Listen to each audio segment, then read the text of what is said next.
রাজনীতি করো, তোমরাও করো, তোমাদেরকেও বলছি তোমরা করো।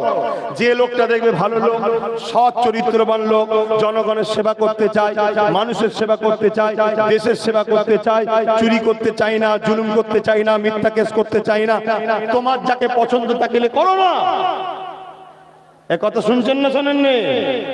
আমি আব্বাস সিদ্দিকী দেখেছি, পাওয়ারের জোরে একদল রাজনীতির নেতারা এনআরসির নামে মুসলিম, হিন্দু, আদিবাসী, দলিত সমস্ত গরিবদের ঘরে আসামের মধ্যে কষ্ট দিচ্ছে।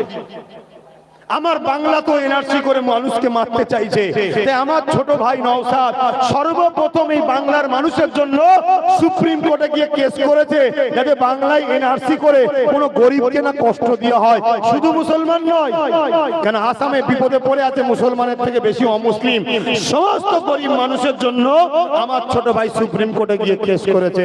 আল্লাহ যেন আমার ভাই